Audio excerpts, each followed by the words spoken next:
एक दिन शाम का समय, प्रदोष का दिन, प्रदोष का दिन, प्रदोष काल, शाम का समय, भगवान देव अधिदेव महादेव मां जगतजननी पार्वती जी के साथ में भ्रमण पर निकले। देखिए,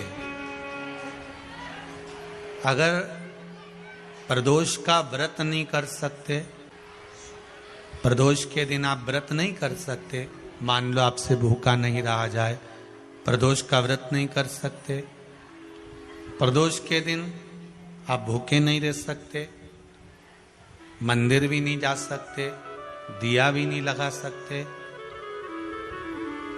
तो शिव महापुराण की कथा कहती है कि प्रदोष के दिन, प्रदोष काल में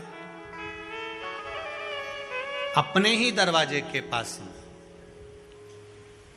देवाधिदेव महादेव का स्मरण कर कर लक्ष्मी की वृद्धि के लिए,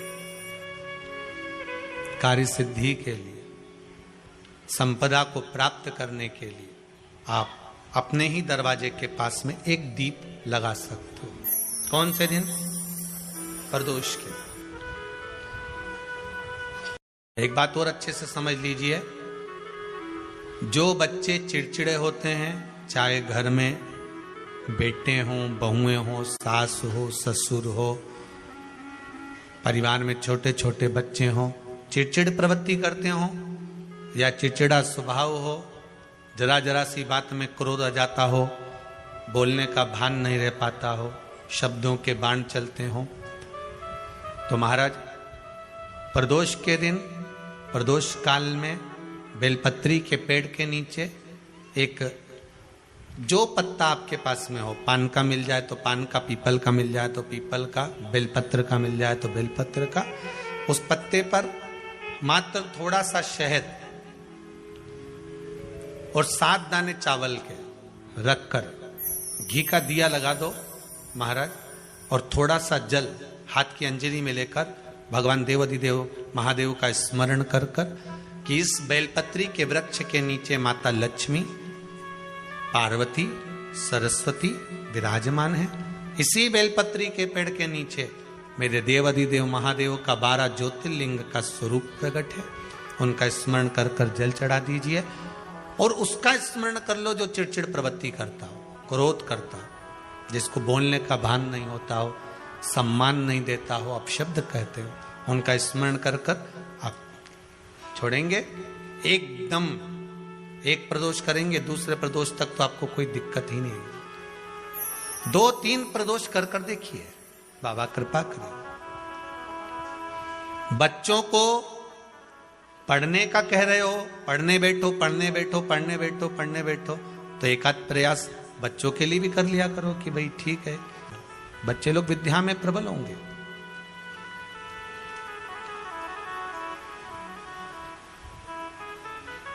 शिव उपासना का जो फल है वह 1000 गुना। पहले भी कथा में आज फिर कहते हैं, शिव मंदिर में जल बाद में चढ़ाना, शंकर के मंदिर में जाकर पंचामृत स्नान बाद में कराना, शंकर जी के मंदिर में जाकर पूजन बाद में करना, पहले थाली एक और रखकर शिव मंदिर में झाड़ू, पोछा या जो बेलपत्री, निर्माल्य जो भी रखा हो, उतरा हुआ सामान, उसको भरकर कहीं एक और जहां मंदिर वाले रखते हो वहां ले जाकर रख दो। झाड़ू पोछा एक बार जरूर। पूजन करने से पहले सबसे पहले सफाई का ध्यान रखो और एक विश्वास रखना, आप मंदिर की सफाई नहीं कर रहे हो, फिर निवेदन करूंगा आपको, आप मंदिर की झाड़ू नहीं लगा रहे हो, आप मंदिर की सफाई नहीं कर रहे हो, आप मंदिर में पोछा नहीं लगा रहे हो। जितना हाथ आप मंदिर में फेर रहे हो सफाई के लिए, उतना आपके जीवन में जितना दुख है, जितनी तकलीफ है, जितना कष्ट है, जितनी बीमारी है, उस पर हाथ फेर रहे हो, मंदिर में नहीं फेर रहे हो। नहीं तो सारी दुनिया में जितने मंदिर हैं, सारे मंदिरों में ट्रस्टियों ने कुछ ना कुछ लगा के रखा है। स्वीपर आता साफ करके जाता, ये आएगा सफाई कर कर जाएगा, पंडित जी होंगे तो बुआरी लगा देंगे, पंडित जी होंगे सफाई कर देंगे, उन्होंने तो पंडित जी को बोल के रखा कि साफ कर दो, पंडित जी करते भी हैं, पर पहला फर्ज आपका है कि आप मंदिर में आए हो तो पहले आप सफाई करो। क्यों? क्योंकि हम उसका द्वार साफ रखें। आज के समय में तो एक नियम हो गया साहब कि मंदिर में जाते हो तो मंदिर के दरवाजे पर चप्पल उतार के जाते हो, नहीं तो शास्त्र रीति तो ये कहती है कि मंदिर में भगवान सामने बैठा है तो उसके सामने चप्पल भी नहीं उतारना चाहिए। तो कई लोग कहते हैं मंदिर के अंदर थोड़ी ना उतार, हम तो जीने से भी बाहर, एकदम गेट के बाहर वहां उतार, पर सामने तो है ना, सम्मुख में तो है। तुम्हारे यहां अगर 4 लोग दिवाली मिलने आते हैं ना तो तुमने चप्पल रखने का भी स्टैंड बनाकर रखा है, साइड में उतारिए, दहली पर मत उतार देना, थोड़ा साइड में उतारो। सामने से सब आते जाते रहते हैं, सामने उतारो, सम्मुख में क्यों उतार रहे हो?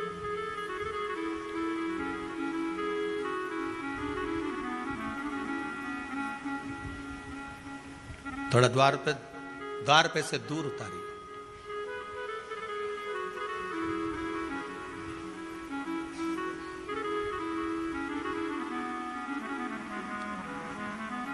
अभी तो कुबेरेश्वर धाम में काम चल रहा है, आप लोग जो दान दे रहे हो, आपके दिए हुए दान से निर्माण चल रहा है। अभी तो आप पहनकर जूता चप्पल भी अंदर आ जाते हो, भले दूसरे मंदिरों में चप्पल पहनकर हमने देखा है, आधिकाधिक मंदिरों में, ब्रजभूमि पर भी बहुत मंदिरों में लोग अंदर जूता पहनकर चले जाते हैं, पर जब तक बाबा नहीं बैठा तब तक तो आप पहनकर आ रहे हो। जिस दिन बाबा कुबेरेश्वर धाम में आकर बैठ गया उसके बाद वो दोनों गेट पर चप्पल बाहर ही रहेगी। आओ आप, कंकर से शंकर जब शरीर से लगेगा तब सुख भोगोगे, आनंद भोगोगे, सुख की प्राप्ति। अपने द्वार पर भी कितना सुंदर लिखा है भविष्य पुराण के अंतर्गत, और विष्णु पुराण में भृगु बाबा का चरण का चिन्ह भगवान विष्णु की छाती पर रहा। भगवान विष्णु की छाती पर भृगु बाबा के चरण का चिन्ह रहा।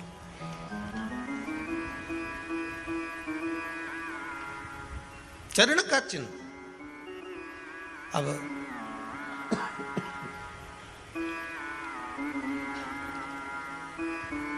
भविष्य पुराण में लिखा है कि अगर हम मंदिर के द्वार पर घर के चौखट के एकदम सामने चप्पल उतार देते हैं 7 बार दिन भर में से, कितनी बार?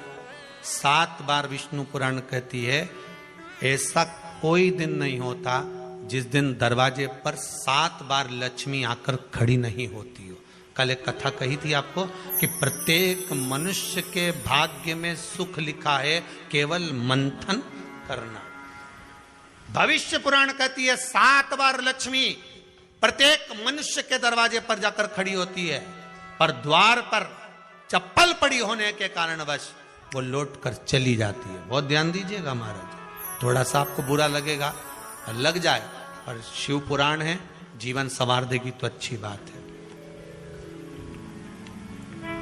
जीवन संवार दे तो अच्छी बात है। मंदिर के द्वार पर हम जब चप्पल छोड़ते हैं,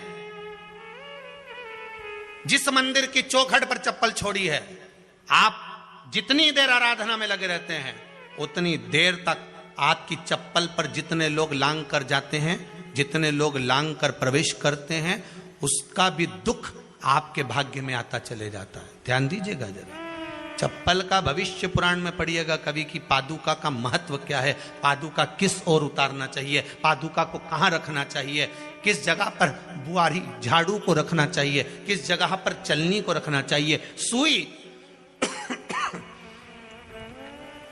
उस सुई को जिस हाल में सब बैठते हैं उस हाल में क्यों रखा जाता है? सुई तो इतनी सी है, पर जिस हाल में सब बैठते हैं उस हाल में ना तो झाड़ू रखते हैं, उस हाल में ना चलनी रखते हैं। भैया क्यों नहीं रखते? कारण क्या है कि जिस हाल में सब बैठकर बात करें, आवक जावक की बात हो, व्यापार की बात हो, लक्ष्मी की बात हो, प्रेम स्नेह की बात हो, आपस में बैठकर सब चर्चा कर रहे हो, अगर वहां छलनी होगी, झाड़ू होगी, तो बैठे बैठे बात करने में विवाद चालू हो जाएगा। 15-20 मिनट तुमने बहुत प्रेम की बात करी, अच्छे से बात करी, पति पत्नी बहुत प्रेम की बात कर रहे थे, मालूम पड़े बात करते करते से कब झगड़ा उत्पन्न हो जाए तो समझ में नहीं आया। हमारी बहू को क्या हो जाता है, बैठे बैठे बात करते करते झगड़ा कर देती है, जरा सी बात में झगड़ा चालू हो जाता है। कारण क्या है, जिस हाल में तुम बैठ रहे हो, जिस कमरे में तुम बैठ रहे हो, जिस हाल के अंदर सब बैठकर चर्चा करते, बात करते, चित्त करते, आपस में बैठकर सब लोग एक दूसरे के बातचीत करने बैठे हैं, आए वे देखने बैठे हैं, दुकान व्यापार की बात करने बैठे हैं, उस जगह पर भी झगड़े का क्रम कहां से आ गया, एक ना एक का मुंह क्यों फूल गया, कारण क्या था, कोई बात टेंशन क्यों आ रहा है, मतलब उस हॉल में या तो चलनी रखी है या झाड़ू रखी है, भले तुमने सोफे के नीचे फंसा दियो, भले तुमने पीछे फंसा दियो, पर पड़ी जरूर है, रखी जरूर है, कहीं ना कहीं पड़ी होगी। क्यों कहते हैं कि जिस हॉल में आप बैठ रहे हो, जहां पर आप संपदा की बात कर रहे हो, दौलत की बात कर रहे हो, व्यापार की बात कर रहे हो, व्यवसाय की बात कर रहे हो, उस हॉल में अगर कहीं कैलेंडर टंगा हो, कोई सामान ऐसा रखा हो, कोई पर्दा ऐसा लगा हो, कोई चीज ऐसी लगी हो, तो उसमें एक सुई उसमें रख दीजिए। क्यों कहते हैं, हमारे यहां दूल्हा भी जाता है ना, तो उसका जो साफा बनता है या जूता उसको पहनाते हैं, उस तक में पिन टच करके भेज देते हैं। बोलो सही है कि गलत है? दूल्हा तोरण लगाने जा रहा है, दूल्हा तोरण देने जा रहा है, तो उसके जूते में भी पिन घुसेड़ कर भेजते हैं, पिन लगाकर भेजते हैं, उसके साफे में पिन लगाकर भेजते हैं। एक भले सुई नहीं लगाएंगे तो आलपिन लगाकर भेज देंगे। क्यों भेजते हैं, उसका कारण क्या, कि लक्ष्मी को लेने जा रहा है, संपदा लेने जा रहा है, और जिसको वो ब्याह करने जा रहा है उसका संबंध सुई और धागे के संबंध जैसा हमेशा सिला हुआ होना चाहिए, उधेड़ा ना जाए, कैंची जैसा कटा हुआ नहीं होना चाहिए। एक एक प्रमाण को जरा देखो तो। पर दुनिया के लोग कहते हैं साहब हमारे यहाँ तो सुख नहीं है, शांति नहीं। शांति तुमने भंग करी, कोई दूसरा भंग करा। चप्पल उतार दी दरवाजे पर, मंदिर के द्वार पर। हम तो यहाँ तक कहेंगे पशुपति व्रत करने जा रहे हो, पशुपति व्रत को धारण करने जा रहे हो, एक सोमवार मत पहनो चप्पल, जब मंदिर जा रहे हो तब दिन भर पहनो, मंदिर जाओ मत पहनो। कोई जरूरी है कि मंदिर पहनने चप्पल पहनना जरूरी है? मत पहनो। मंदिर के द्वार पर जहां भगवान विराजे हैं उसके द्वार पर अगर आपने चप्पल उतारी है, आप तो अंदर चले गए। पर जितने लोग लांग रहे हैं उसका मालूम, उसका स्मरण कितना कितना गया। छाता, चप्पल, आसन, मांग का टीका, इसका भी वर्णन पहले कर चुके हैं कथाओं में, आप लोगों ने सुना होगा। छाते का भी वर्णन किया। किसी का छाता बारिश में तुम लेकर आ गए, पानी गिरने लगा, जी जी तुम्हारा छाता देना, छाता तो लेकर आ गए, पर जितने दिन तुम्हारे घर में रखा हुआ है उतना दिन तक हिसाब लगा कर रखना कि 15 दिन रखा तो तैयारी रख लेना। 15 दिन में कितने घंटे हुए, कितने घंटे कितने पल, उतना आपको दुख भोगना पड़ेगा। दूसरे का छाता आया, इसलिए कोई प्राण छोड़ता है, मरता है, तो उसके पद में यही सब चीजें देना पड़ती। क्या क्या बोलते जाओ, छाता, चप्पल, आसन, माला, सब देना पड़ता है। बोलो देते कि नहीं देते? तो क्यों देना पड़ता है? छाता क्या काम का कि छाता देना पड़ेगा? क्या व्यक्ति 24 घंटे क्या धूप में रहता था कि पानी में रहता था जो छाता देना पड़ेगा? चप्पल क्यों देना पड़ेगा? किस लिए देना पड़ेगा? उसका शास्त्र प्रमाण।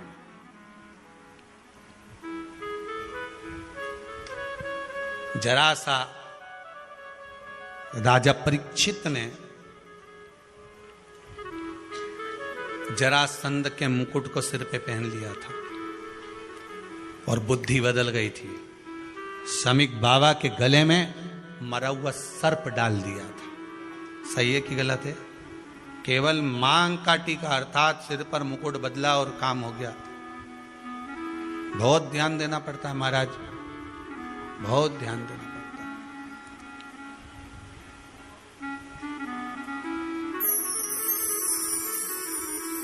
तुम्हारी चप्पल कोई ले गया, तुम रो रही, किसी ने पूछा क्या हो गया?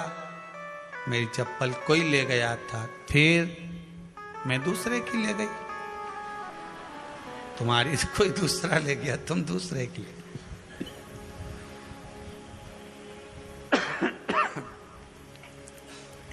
नहीं भाई,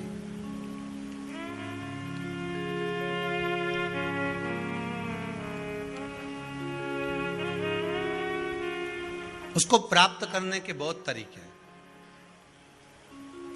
एक सत्य बात कहें, 7 बार लक्ष्मी प्रतिदिन मनुष्य का द्वार झांकने के लिए आती है। ऐसा कोई दिन नहीं जाता जिस दिन तुम्हारा भाग्य भगवान पलटने के लिए नहीं बैठा हो।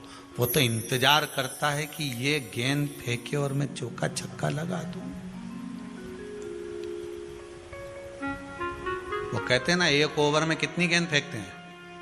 जम के बोलो। अरे 1 ही फेंकते हैं। 1 ओवर में कितनी गेंद फेंकते हैं? 1। वही गेंद बार बार फेंकते हैं ना। गेंद तो 1 ही है नहीं। वो तो बार बार गिना है तो 6 बार गिना है, तो फेंकी तो 1 ही है कि बदल बदल के फेंक दी, पीली नीली हरी गुलाबी? नहीं, 1 ही है।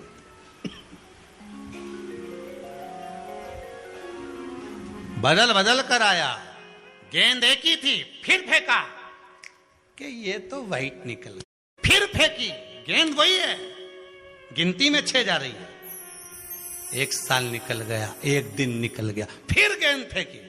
अरे साहब 1 भी रन नहीं बना, फिर फेंकी, अभी भी नहीं बना, फिर फेंकी तो के बाउंड्री तक तो पहुंच गई है। अब की बार जो फेंकी तो के ऊपर से निकल गई, सीधे 6 पे पहुंच गई। भगवान भी ये कहता है, 1 ही गेंद है, 6 बार फेंकी है। शास्त्र कहता है 7 बार दरवाजे पर लक्ष्मी आती है, मौका देखती है कि कब मौका मिले मैं इसके घर में प्रवेश कर जाऊं। पर कभी कभी ये निंदा करती दिखती है, कभी बहू की चुगली करती दिखती है, कभी टीवी में मन लगाए दिखती है, कभी सुई धागा लेके बैठी मिलती है, कभी झाड़ू लगाती फिरती है, कभी दरवाजे पे चप्पल खुली मिल जाती है, कभी कुछ मिल जाता है। मैं बार बार आती हूँ, अब नहीं माने तो मैं कई करूं, मेरे को तो जाना पड़ेगा। मेरे को तो जो नियम है, सर्विस करने वाला, नौकरी करने वाला तो टाइम पे आएगा। तुम भले कंप्यूटर चलवाओ, चाहे मोबाइल उड़वाओ, चाहे तुम लिखा पढ़ी करवाओ, बोलो सही है गलत है, उसको तो करना है। बोलो साहब क्या करना पड़ेगा? लग जाओ कंप्यूटर पे, लग जाओ, उठाओ मोबाइल, ये तो उसको तो करना है। वो तो टाइम पे पहुंच गया 9 बजे। लक्ष्मी जी भी टाइम पे आती है। आई दरवाजे पे क्या देखा उसने कि ऐसा ऐसा है। कई की तो आदत पड़ी, रोटी घर में बना हुआ सारा दाल चावल सब्जी वब्जी जो बच गई उठा के मैं दरवाजे के पास में रख के आ गई। लक्ष्मी जी सोचे बताओ, ऐसा तो पहले से रख, अंदर चली गई और ऐसा खिला दिया तो मैं तो नहीं जाऊं। लक्ष्मी जी वापिस चलती।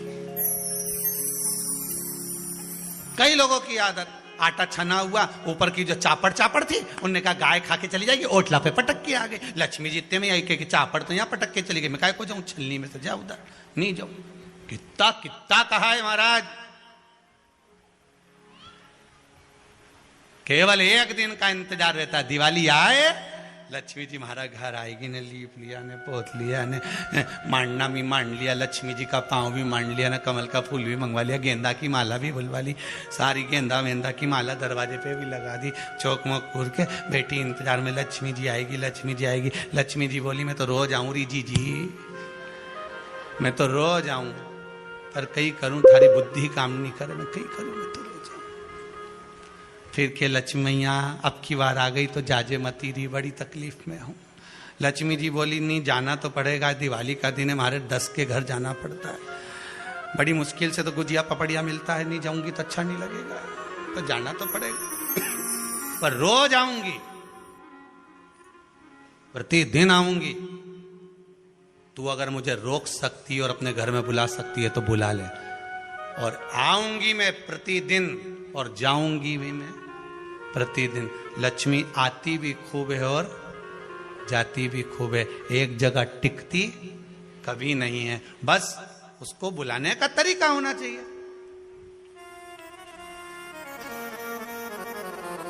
रोज भगवान चाहता है कि तेरा दिन फिर जाए। कथाओं में भी आप लोग बोलती हो, आंवला नवमी वगैरह की बोलना, जैसे ही का दिन फिर आ, ऐसी बोलती हो ना कथा, कहानी सुनती हो जब, कैसे बोलते हो कहानी सुनने के समय पे, जैसे ही का दिन फिर आने वैसा हमारा दिन फेर जे माता, ऐसा कर जे माता। तो माता जी बोले मैं तो रोज का दिन फेरूं तेरा, तू काहे के चिंता करे री कमला, काहे चिंता करे, मैं तो रोज का फेरू, तू सुधरे तो मैं तो बिल्कुल तैयारी में। ब्राह्मण बेलपत्री को भर रहा था, बेलपत्री ब्राह्मण भर रहा